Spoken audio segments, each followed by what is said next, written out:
안녕하십니까. 독서하는 마라토너 박종필입니다. 자, 이곳 잠실 나들목에서 한강 자전거길 방향으로 이동하면서 계속 촬영하겠습니다. 화이팅!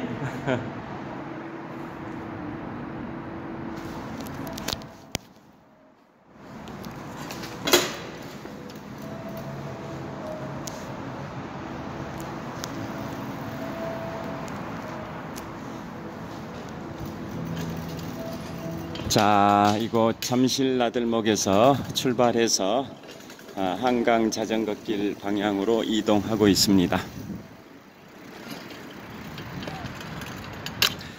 현재 시각은 2023년 11월 14일 화요일 아침 6시 34분입니다. 어제는 아침 최저가 영하 3도, 그제는 아침 최저 영하 2도, 오늘은 0도 정도 되는 것 같습니다.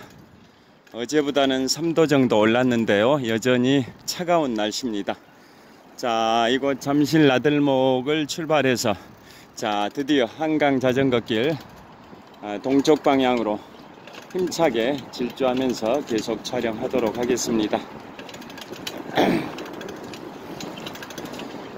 자, 오늘은 제가 지금부터 13년 1개월 전에 있었던 2010년 10월 유럽 3개국 이탈리아, 스위스, 프랑스 여행을 4식구 가족 여행을 했었는데요. 자, 그 중에 프랑스 파리 여행 관련해서 말씀드리겠습니다. 프랑스 파리 여행 코스는 제일 먼저 몽마르트 언덕, 그 다음에 점심 식사로 에스카르고라고 달팽이 요리, 그 다음이 세계 3대 박물관 중에 하나인 루브르 박물관 투어, 그 다음이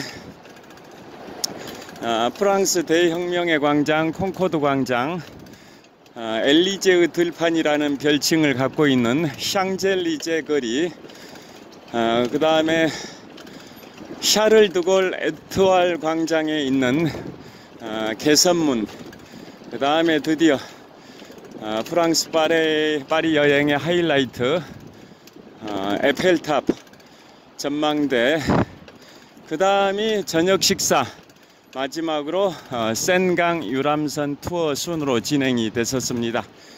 먼저 몽마르트 언덕은 프랑스 파리가 우리 서울과는 달리 서울은 서울의 외곽이 한수 이북에 있는 북한산, 도봉산, 한수 이남에 있는 관악산, 남한산, 이런 산들로 에워싸여져 있는 그러한 형태인 반면에 프랑스 파리는 평야지대에 주변에 높은 산들이 거의 없습니다. 거의 평야지대에 위치하고 있어서 프랑스 파리에서는 에펠탑이 높이가 324m인데요. 에펠탑을 제외하고는 주변에 높은 지대가 거의 없고, 에펠탑 다음으로 높은 지대가 바로 몽마르트 언덕입니다. 그래서 이름이 언덕이죠. 언덕이니까 좀 높은 겁니다. 에펠탑을 제외하고는 가장 높은 지역이 몽마르트 언덕인데요. 그곳에 가면 샤쿠레꾸르 사원이라고 하나의 사원이 있습니다. 뭐 성당이라고 생각하셔도 됩니다. 그 사원은 1870년부터 1871년까지 포로이센과 프랑스 간의 전쟁에서 프랑스가 패배를 했는데요.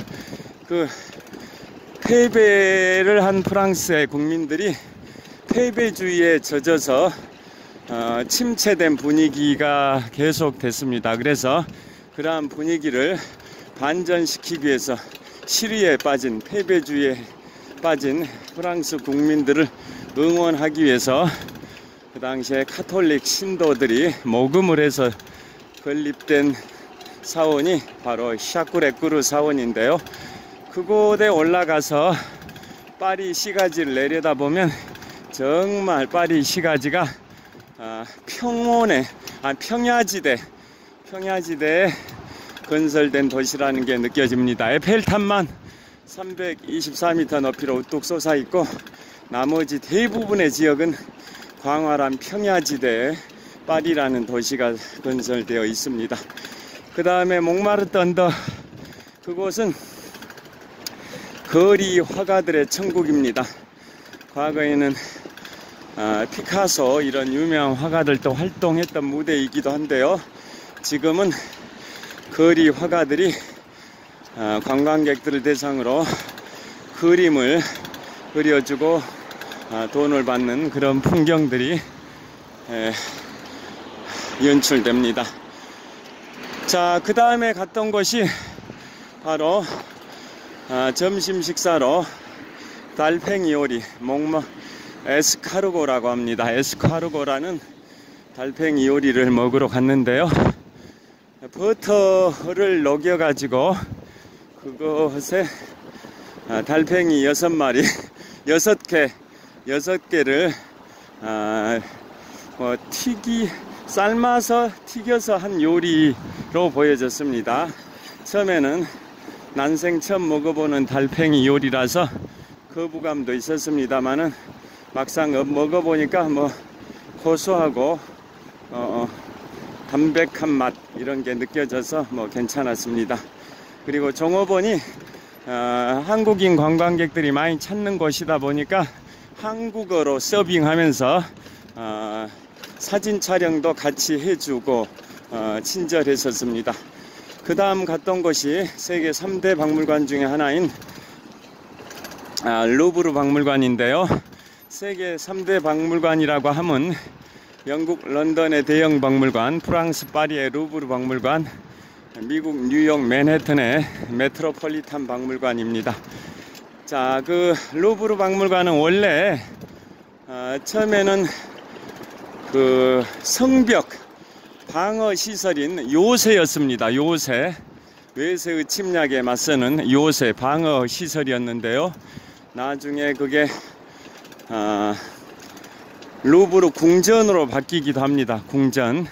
그러다가 프랑스 대혁명 이후에는 미술관, 박물관으로 바뀌었습니다. 그곳에 가면 현지 인솔 가이드가 음성 수신기를 하나씩 지급해주고 이어폰을 귀에다 꼽으면 그 인솔 가이드의 안내가 여기 이어폰을 통해서 들리는 그러한 방식의 투어를 했는데요. 그 루브르 박물관의 핵심 미술품은 딱 몇 가지가 있습니다만은 레오나르도 다빈치의 모나리자, 밀로의 비너스상, 또 나폴레옹의 대관식 그 장면을 그린 그림, 이런 것들이 굉장히 유명한데요. 특히 레오나르도 다빈치, 르네상스의 거장인 레오나르도 다빈치의 그 모나리자는 워낙 관광객들이 많다 보니까 가까이에서 볼 수가 없었습니다. 약 10m 정도 떨어진 거리에서 레오나르도 다빈치의 걸작 모나리자라는 그림을 봤는데요. 모나리자 잘 아시다시피 웃는 듯 안 웃는 듯 하는 오묘한 표정, 그리고 약간 몸을 옆으로 틀어서 앉은 자세, 그런 게 요즘도 사람들이 사진 촬영할 때 몸을 약간 틀어서 촬영하는 그게 바로 레오나르도 다빈치의 모나리자라는 그림에서 유래가 된 자세고요. 그 다음에 밀로의 비너스상은 정말 걸작인데 그건 조각품입니다. 조각품은 가로가 1, 세로 1.6의 황금 비례입니다. 가로 1, 세로 1.6이라는 황금 비례, 그게 가장 아름답게 보이는 구도입니다. 그래서 그게 예술품의 정석이 됐습니다. 가로 1, 세로 1.6이라는 황금 비례가 예술품의 정석이 돼서 요즘도 그림이나 조각품을 그릴 때는 구도를 가로 1, 세로 1.6의 비율로 합니다. 그 밀로의 비너스상이 정말 그 황금 비례에 따라 조각된 작품으로 정말 멋집니다. 자, 비너스 잘 아시죠? 로마 신화의 미의 여신이고요. 그리스 신화에서는 아프로디테라고 하죠. 미의 여신. 자, 그 다음에 갔던 곳이 바로 프랑스 대혁명의 광장, 콩코드 광장입니다. 원래 그곳은 명칭이 루이 15세 광장이었는데요. 또 루이 15세의 기마상이 세워져 있는 루이 15세 광장이었습니다. 그런데 1789년 프랑스 대혁명이 일어나면서는 그곳을 루이 15세의 동상 기마상을 철거하고 프랑스 대혁명의 광장, 또 다른 말로 콩코드 광장으로 명칭을 바꿨습니다. 자, 루이 14세, 15세, 16세 많이 들어보셨을 겁니다. 자, 먼저 루이 14세는 인류 역사상 가장 장기간 집권했던 72년 동안 프랑스를 통치했던 5살의 나이에 황제의 자리에 올라서 무려 72년 동안 프랑스를 통치했던 인물이 루이 14세인데요. 자, 짐이 곧 국가다라는 명언을 남겼던 절대 왕정의 대표적인 인물 루이 14세 잘 아실 겁니다. 자, 루이 14세 후계자가 아들도 다 죽어버리고 손자도 죽어버리고 증손자 중에서도 첫째 증손자도 죽어버려서 둘째 증손자가 바로 루이 15세, 루이 14세의 왕위를 승계한 사람이 바로 둘째 증손자인 루이 15세입니다. 왜 죽었냐면 주로 병으로 많이 죽어버렸습니다. 그래서 루이 14세의 후손들이 거의 다 절멸하다 보니까 루이 14세의 둘째 증손자가 루이 15세입니다. 그 다음에 루이 15세의 손자가 바로 루이 16세입니다. 자, 그러니까 루이 14세는 절대 왕정 태양왕 루이 14세인데요. 짐이 곧 국가다라는 명언을 남겼던 루이 14세의 증손자가 루이 15세, 루이 15세의 손자가 루이 16세입니다. 자, 그래서 루이 14세는 절대 왕정을 구가했던 72년 동안 통치했던 인물인데요. 반면에 루이 16세는 프랑스 대혁명의 격동의 그 시기에 프랑스 대혁명의 광장 콩코드 광장에서 단두대에 목이 잘려버렸죠. 그리고 그의 왕비 마리 앙뚜아네트도 처형이 됐습니다. 자, 그래서 프랑스 대혁명의 광장에서 국왕이었던 루이 16세 왕비 마리 앙뚜아네트 그리고 수많은 귀족 왕족들 총 약 3천여 명이 단두대에서 처형이 된 인류 역사상 성공한 최초의 시민혁명이 자유평등 박애를 기치로 한 프랑스 대혁명인데요. 자, 그 광장이 바로 프랑스 대혁명의 광장 콩코드 광장이고 유럽에서는 가장 넓은 광장입니다. 그리고 그곳에는 프랑스가 이집트로부터 선물 받았다라는 오벨리스크 23m 높이의 오벨리스크가 세워져 있고요. 오벨리스크는 고대 이집트의 태양신 숭배의 상징물이죠. 뽀족탑인데 23m 높이입니다.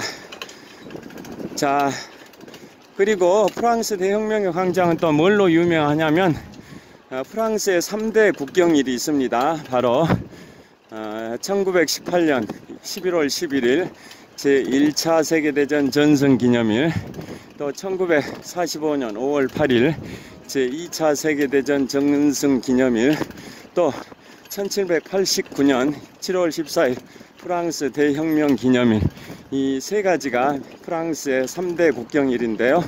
그날은 개선문에서 출발해서 샹젤리제 거리 2km를 통과해서 프랑스 대혁명의 광장 콩코드 광장에서 절정을 이루는 그러한 퍼레이드가 열립니다.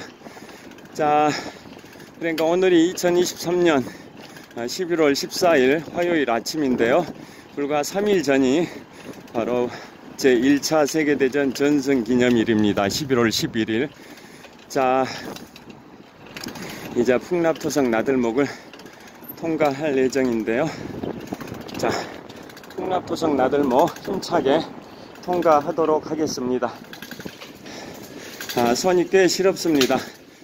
아까 잠실 나들목을 시작으로 이거 풍납토성 나들목까지 왔는데요. 천호역 방향으로 약 10분 정도 더 달리면서 촬영하겠습니다. 요즘은 기온이 낮아서 스마트폰이 차가운 공기에 노출되면 빨리 방전이 되기도 하는데요. 자, 여기는 급경사 오르막길입니다.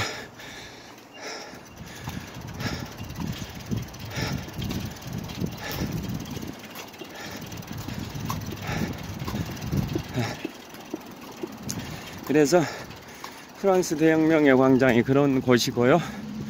그 다음에 그곳에서 개선문까지 2km에 걸친 엘리제의 들판이라는 별칭을 갖고 있는 샹젤리제 거리가 있습니다. 샹젤리제 이 노래도 있지 않습니까? 샹젤리제 거리 그 근처에 또 프랑스 대통령궁에 해당되는 엘리제 궁도 있습니다.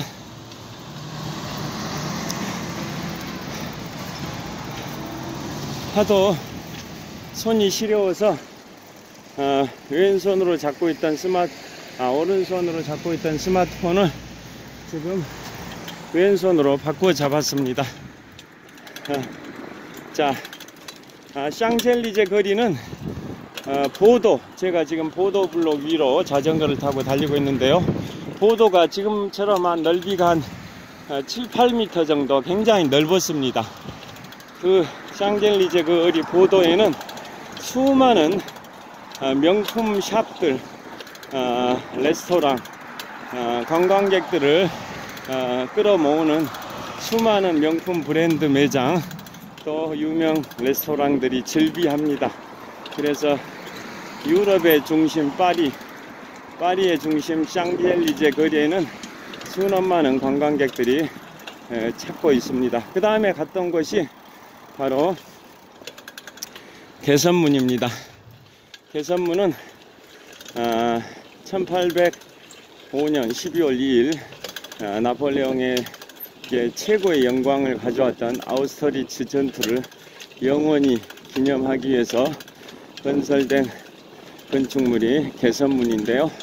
높이 50m, 너비가 45m, 그 당시만 하더라도 세계에서 가장 큰 개선문이었고, 그것은 나폴레옹이 유럽 대륙을 약 20년 동안 평정했던 그 기간 중 이탈리아 원정을 갔을 때 이탈리아 로마에서 개선문을 보고 영감을 받아서 건축된 게 프랑스 파리의 개선문인데요. 그 개선문은 고대 로마 시절에 바로 콘스탄티누스 1세 황제의 개선문을 벤치마킹 한 겁니다. 그 당시에 콘스탄티누스 1세 황제 아시죠? 서기 313년에 그리스도 기독교를 공인했던 황제가 바로 콘스탄티누스 1세 황제인데요. 그 황제가 그 주변에 로마 제국이 주변 국가들을 복속시키고 승리하고 돌아온 로마의 장군들이 개선문을 통과하면서 열렬한 환영식을 받았는데요. 그래서 그 개선문을 통과한 로마의 장군들을 개선장군이라고 했었던 거죠. 그 개선문이 바로 콘스탄티누스 1세 황제의 그 개선문이고, 그걸 벤치마킹해서 프랑스의 나폴레옹이 20년 정도 유럽 대륙을 평정하면서 40번의 전투에서 승리를 했는데요. 그 중에 최고의 영광을 가져온 1805년 12월 2일에 아우스터리츠 전투, 지금의 체코 땅입니다. 체코, 그곳에서 발생했던 아우스터리츠 전투의 영광을 영원히 기념하기 위해서 30년 동안 공사해서 1836년에 완공된 게 바로 프랑스의 개선문, 높이 50m, 너비 45m인데요. 그 기록을 그걸 또 벤치마킹한 게 우리 구한말에 서울시 서대문구 독립문입니다. 독립문. 그 다음에 프랑스의 파리의 개선문의 기록을 경신한 게 북한의 평양 대동강변의 개선문인데요. 그 높이가 50m, 높이가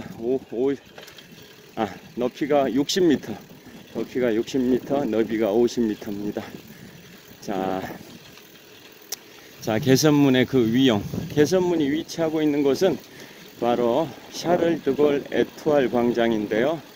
그 광장 이름이 1960년부터 1970년까지 제18대 프랑스 대통령을 했던 샤를 드골 대통령의 이름을 따서 샤를 드골 에투알 광장이라고 합니다. 에투알이 무슨 뜻일까요? 프랑스 말로 별이란 뜻입니다. 별. 영어로 스타. 프랑스 말로 에투알인데요. 거기가 12거리, 4거리도 아니고 5거리도 아니고 12거리입니다. 그래서 별 모양의 거리라 해서 그것을 에투알이라 하고, 샤를 드골 18대 대통령 이름을 따서 샤를 드골 에투알 광장이라고 하는데요. 그곳에 건설된 게 바로 개선문입니다. 개선문이고, 자, 그 개선문 위용 대단합니다.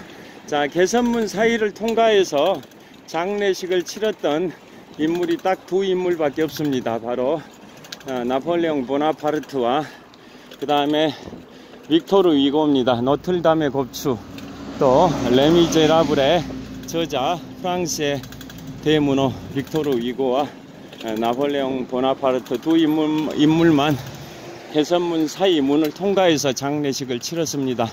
왜 그랬냐면 그 이후로 그곳에 무명 용사들의 추모 시설이 설치가 되는 바람에 그 뒤로는 그곳을 개선문 사이를 통과할 수 없는 구조로 바뀐 겁니다. 그래서 프랑스의 4대 위인 중에 한 분인 샤를 드골 대통령도 장례식을 치를 때 그 문 사이를 통과하지 못했었습니다.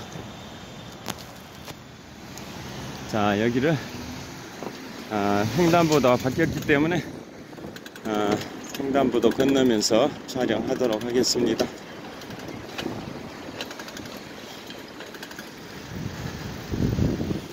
자, 그래서 그 개선문은 아우스터리츠 전투의 영광을 영원히 기리기 위해서 나폴레옹의 지시에 따라 건설됐는데요. 공사 기간은 1806년부터 1836년까지 30년인데 나폴레옹이 1814년에 엘바섬으로 유배되고 또 1815년에 세인트 헬레나로 유배됐던 그 기간에 수년 동안은 공사가 중단되기도 해서 실질적인 공사 기간은 14년 동안입니다. 14년 동안 공사해서 1836년에 완공이 되고, 나폴레옹이 1815년 6월 18일 워털루 전투에서 영국의 아서 웰즐리 웰링턴 공작과 프로이센 연합군에 의해서 나폴레옹의 프랑스군이 패배를 하고 나폴레옹이 몰락을 했는데요. 자, 그 나폴레옹이 몰락한 다음에 1815년 10월에 남대서양의 외로운 섬 영국령 세인트 헬레나로 유배 가서 그곳에서 5년 반 정도 유배 생활을 하다가 1821년 5월 5일에 52세의 나이로 생을 마감했는데요. 자, 나폴레옹의 몰락을 가져왔던 전투가 바로 그 유명한 워털루 전투입니다. 자, 저곳에 가서 마무리를 하도록 하겠습니다.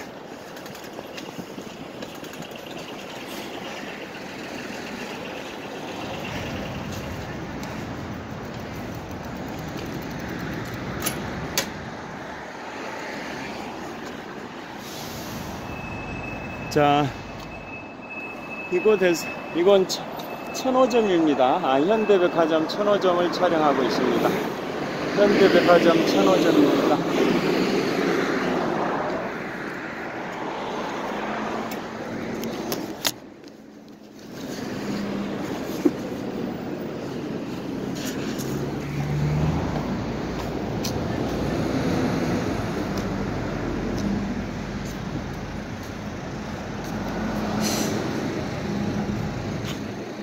자, 여기 건축 조형물이 있습니다.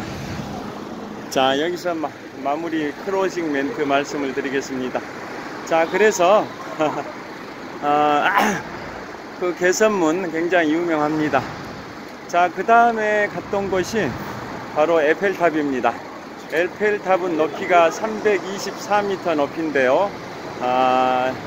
프랑스 대혁명 발발 100주년이었던 1889년에 세계 만국 박람회가 프랑스 파리에서 열려서 임시 구조물로 설치된 게 324m 높이의 에펠탑인데요.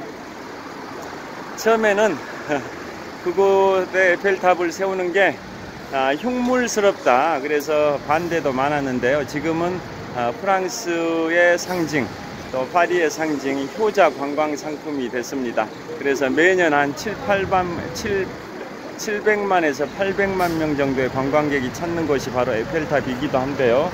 자, 작년 말 기준은 코로나 여파 때문에 2022년 말에는 한 580만 명이 에펠탑을 찾았다고 합니다.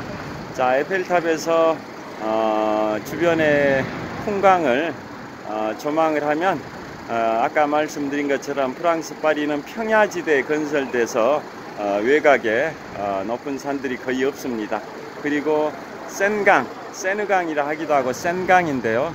센강이 강폭은 좁습니다. 한 150에서 200m 밖에 안 되는 센강이 쭉 파리를 통과해서 북서쪽으로 약 776km. 센강이 프랑스에서는 세 번째로 긴 강인데요. 프랑스의 면적은 우리 남한 대한민국 면적의 6배입니다. 센강이 776km의 센강이 프랑스에서는 세 번째로 긴 강인데요. 파리를 통과해서 북서쪽으로 해안에 있는 영불해협이 있는 노르망디 쪽으로 흘러갑니다. 자, 프랑스 파리 에펠탑에서 내려다본 조망이 압권이었습니다. 그 다음에 저녁 식사를 했고요. 그 다음에 에펠탑 근처에서 센강 유람선 투어를 했습니다. 유람선 회사가 세 군데인데요. 그 중에 가장 유명한 데가 바또무슈입니다. 바또무슈는 유람선 선박도 가장 많이 보유하고 있고 선착장도 가장 많습니다.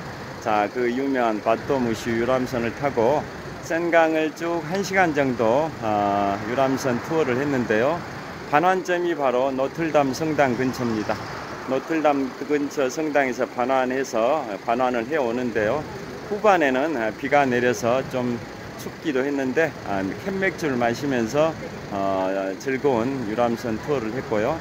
그 다음에 주요 유람선을 타고 파리 시가지를 여행하면서 센강 주변을 투어하면서 주변의 주요 관광지를 통과했는데요. 유람선에서 안내 방송을 합니다. 주요 관광지에 관한 설명을 하는데요. 제일 먼저 프랑스어로 하고 그 다음에 한국어로 합니다. 한국어. 그만큼 한국인 관광객이 많다라는 방증입니다. 그 다음에 에펠탑의 야경을 정말 멋지게 봤는데요. 아까 말씀드린 것처럼 에펠탑은 프랑스 대혁명 100주년이었던 1889년에 세계 만국 박람회가 프랑스 파리에서 열리면서 그곳에 에펠탑을 임시 구조물로 건축을 했는데요. 그러다가 1986년 아시안게임 당시죠.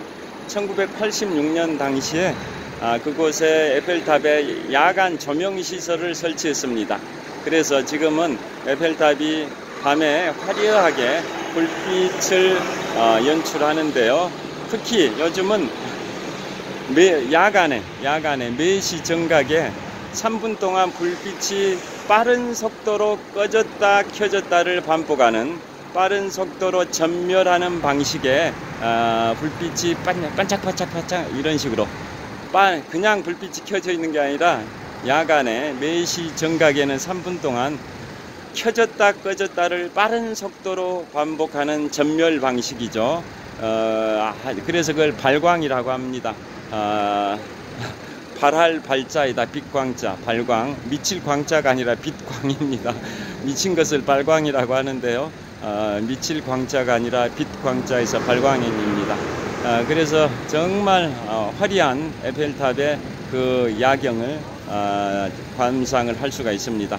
그러니까 바또무슈라는 파리 센강 유람선을 타고 에펠탑의 그 휘황찬란한 야경을 만끽을 할 수가 있습니다. 자, 그런 식으로 프랑스 파리 여행이 마무리됐습니다. 그래서 아까 말씀드린 것처럼 프랑스 파리는 제가 2010년 10월이니까 지금부터 13년 1개월 전에 내 식구 가족 여행을 갔었었는데요. 자, 몽마르트 언덕, 루브르 박물관, 프랑스 대혁명의 광장, 샹젤리제 거리, 개선문, 에펠탑, 센강 유람선 투어 순으로 하루 내내 그게 하루에 다 진행을 했었습니다. 자, 오늘은 현재 시각 2023년 11월 14일 화요일 아침 7시 막 지났는데요. 오늘 기온은 현재 0도 정도 됩니다. 계속 추위가 계속되고 있는데요. 내일이 수능입니다. 대학 수학능력시험이 있는 수능일이 바로 내일입니다. 이번에는 수능 한파가 없을 거라고 하는데요. 전국적으로 비가 산발적으로 내릴 거라고 일기예보가 나왔습니다. 자, 수험생 여러분들의 건투를 빌고요. 오늘도 유쾌, 상쾌, 통쾌한 하루 되시길 빌겠습니다. 시청해 주셔서 감사합니다. 화이팅! 자, 이곳은 지하철 8호선과 5호선이 환승하는 천호역 6번 출구입니다. 그 다음에 현대백화점 천호점이고요. 또 이곳은 이마트 천호점도 보입니다. 자, 천호역 사거리 방향입니다. 좋은 하루 되세요. 감사합니다.